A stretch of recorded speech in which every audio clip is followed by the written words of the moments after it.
ধন্যবাদ সকলকে। আমি এখানে বসে আমাদের সম্মানিত যেসব আলোচকবৃন্দ ছিলেন তাদের বক্তব্য মনোযোগ দিয়ে শুনছিলাম বা বোঝার চেষ্টা করছিলাম।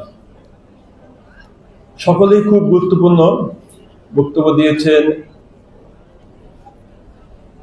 মূলত এটি একটি একাডেমিক আলোচনা। এখানে বিশিষ্ট ব্যক্তিবর্গ এসেছেন এবং খুব সুন্দরভাবে বলার চেষ্টা করেছেন।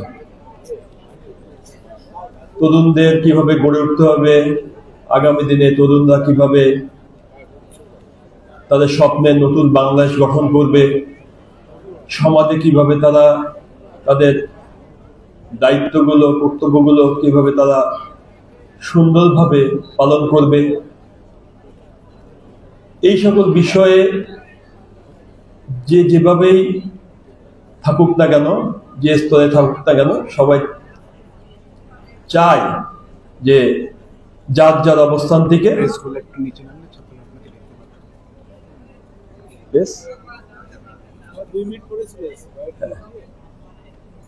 যার যার অবস্থান থেকে আমাদের তরুণ প্রজন্মের যারা আছে তারা তাদের দায়িত্ব পালন করবে। আমরা সবাই সুন্দরভাবে বোঝানোর চেষ্টা করছি কার কি কাজ, কে কিভাবে সেই কাজটা বাস্তবায়ন করবে। আমি যেহেতু একটি রাজনৈতিক সংগঠনের সাথে জড়িত এবং সমাজ নিয়ে কাজ করি, এখানে অনেকগুলো প্ল্যাকার্ড আমি ঝুলতে দেখছি, প্রত্যেকটাই মাদক নিয়ে কথা।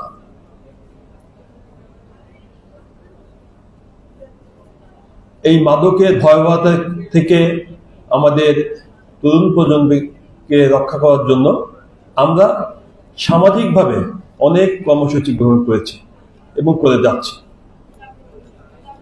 বিভিন্নভাবে প্রশাসনের সহায়তা নিচ্ছি, আমাদের সমাজের সকল স্তরে যারা অবস্থান করে তাদের সহায়তা চাচ্ছি যে আমাদের তরুণ প্রজন্মকে বাঁচাতে হবে।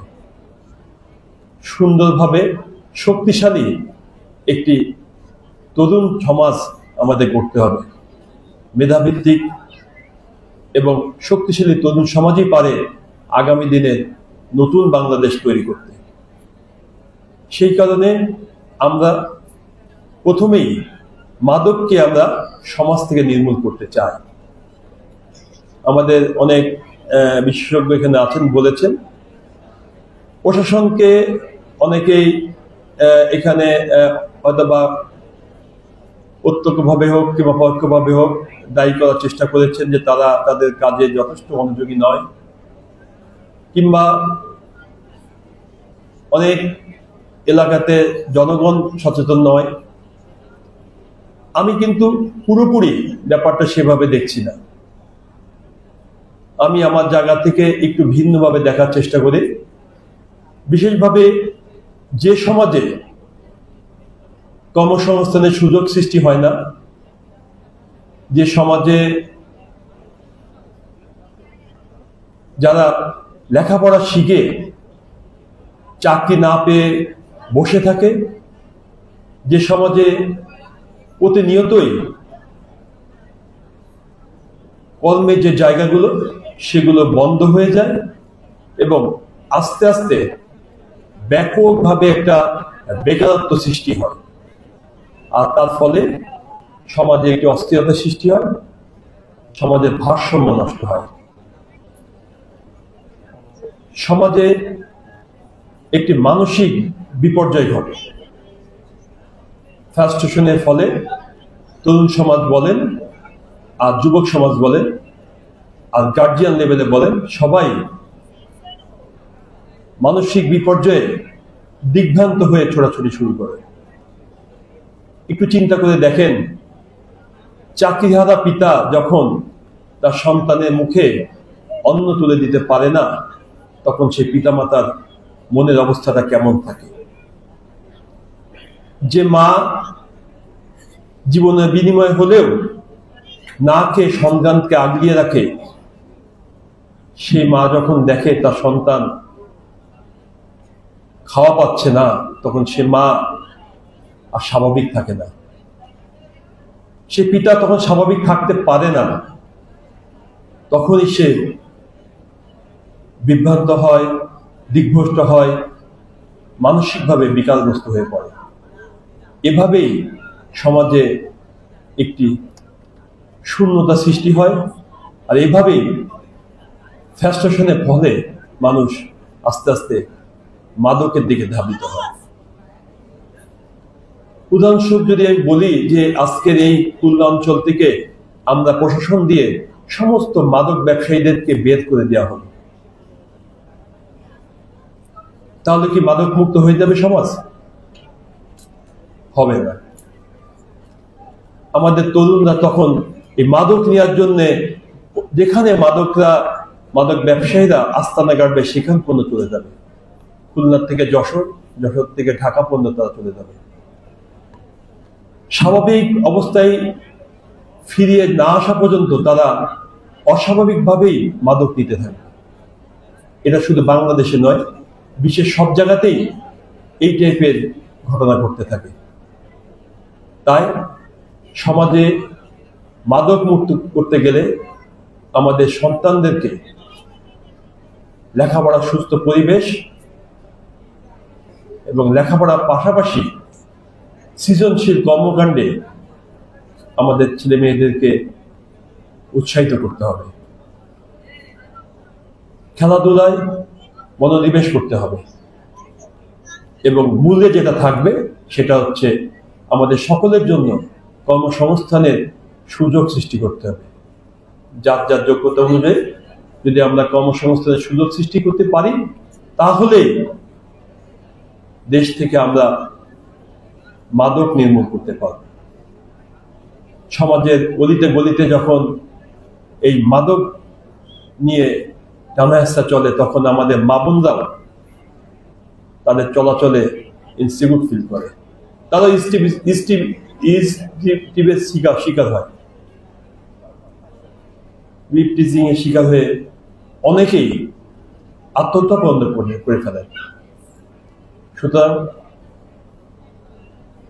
আমরা যারা এখানে উপস্থিত হয়েছি, আমরা শুধু আমাদের কে ডাক্তার হলো, কে ইঞ্জিনিয়ার হলো, কে হলো না, বিষয়টা ছোট অর্থে না দেখে আমাদের বড় আঙ্গে গিয়ে বড় স্কেলে দেখতে হবে। আমরা যারা সমাজ নিয়ে, দেশ নিয়ে চিন্তা ভাবনা করি, আমাদেরকে ওইভাবেই সমাজকে গড়ে তুলতে হবে। যেহেতু এখানে আমাদের সামনে যারা উপস্থিত হয়েছেন তারা অত্যন্তই কম বয়সী আমাদের সন্তানেরা, হয়তোবা এই টাইপের কথা তারা শুনতে অভ্যস্ত নয়। এই বয়সটা এমনই হয়তোবা। আমি আমাদের ট্রান্সের সকল নেতৃবৃন্দকে কৃতজ্ঞতা জানাই, ধন্যবাদ জানাই। তারা এই ছোট বয়স থেকেই আমাদের ছেলে মেয়েদেরকে সচেতন করার জন্য চেষ্টা চালিয়ে যাচ্ছে। বিশ্বের বিভিন্ন জায়গায় মানবতা বিরোধী যেসব অপরাধ সংঘটিত হচ্ছে তার প্রতিবাদ করে যাচ্ছে, এবং যারা অসহায় অবস্থায় আছেন তাদের পাশে সহায়তার হাত বাড়িয়ে দেওয়া হচ্ছে। যেমন গাজাতে এবং অন্যান্য জায়গাতেও আমাদের ট্রান্সের কর্মকর্তাবৃন্দ এবং সক্রিয় যারা আছেন এই সংগঠনের সাথে সবাই আন্তরিকভাবে এই কঠিন কাজটি তারা চালিয়ে যাচ্ছে। আমি সকলকে ধন্যবাদ জানাচ্ছি, তাদের এই কার্যক্রম অব্যাহত রাখবে। বক্তব্য দীর্ঘায়িত করব না, আমি শুধু একটি আমার নিজের কথা বলতে চাই। আমি খালিশপুর অঞ্চলের বাসিন্দা।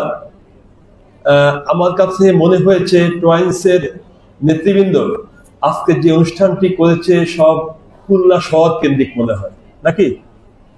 এখানে খালিশপুরে কেউ আছেন স্কুলে? আলহামদুলিল্লাহ অনেকে আছেন। কোন স্কুলে? আমাদের নিউজপ্রিন্টের বাচ্চারা মনে হয় জানেন, আমি আজ থেকে 2 দিন আগে মাদক বিরোধী একটি র্যালি করেছিলাম। তোমরা ছিলা? ইয়েস। হ্যাঁ, আমি আমার জায়গা থেকে আমাদের খালিশপুরের প্রত্যেকটি স্কুলের প্রধান শিক্ষক থেকে শুরু করে সকল শিক্ষকবৃন্দকে নিয়ে, আমাদের ছাত্রছাত্রীদেরকে নিয়ে মাদক বিরোধী র্যালি করেছি। ইপটিচিং এর বিরুদ্ধে আমরা র্যালি করেছি। এটা কেন করেছি?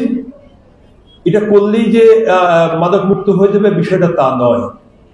আমরা সমাজকে দেখাতে চেয়েছি, জাগ্রত করতে চেয়েছি যে আমরা যদি এই অবস্থা থেকে বেরিয়ে এসে মাদকদের সিন্ডিকেটের বিরুদ্ধে আমরা যদি কাজ করতে পারি, সমাজের প্রত্যেকটা স্টেক হোল্ডাররা কেন পারবেন না?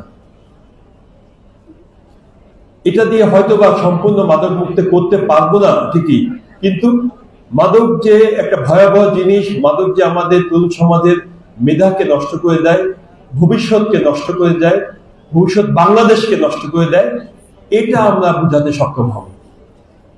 আমাদের তরুণ সমাজকে আমরা জাগ্রত করতে চাই এবং সবাইকে একসাথে একত্রিত করে একটি সচেতনতা বৃদ্ধি করতে চাই।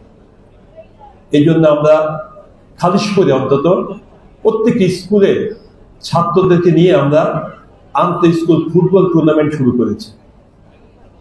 মাদক নয়, আমরা সকলকে খেলার মাঠে নিয়ে যেতে চেয়েছি।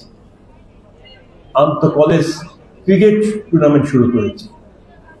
আন্তঃ স্কুল কুইজ প্রতিযোগিতা এবং ডিবেট শুরু করেছি। সবাইকে আমরা পাশাপাশি হাম নাত কেরাত এই প্রতিযোগিতার মধ্যে আমরা আমাদের সন্তানকে আনার চেষ্টা করেছি। আমরা চেয়েছি যে শুধু লেখাপড়া নয়, লেখাপড়ার পাশাপাশি বিভিন্ন সৃজনশীল কর্মকাণ্ডে আমাদের সন্তানকে যদি আমরা এঙ্গেজ করতে পারি, তাহলে হতাশার হাত থেকে হয়তোবা তারা তাদের নিজেদেরকে রক্ষা করতে পারবে। আমাদের চেষ্টা অব্যাহত আছে। ট্রয়েন্সের সাথে আমি নিজেও কম বেশি সক্রিয়ভাবে জড়িত। ট্রয়েন্সের সাথে আমি নিজেকে আরো বেশিভাবে জড়িত করে সমাজ সচেতন, সমাজের উন্নয়নে তারা যে ভূমিকা রাখছে তার সাথে নিজেকে সম্পৃক্ত করতে পেরে ধন্য মনে করছি।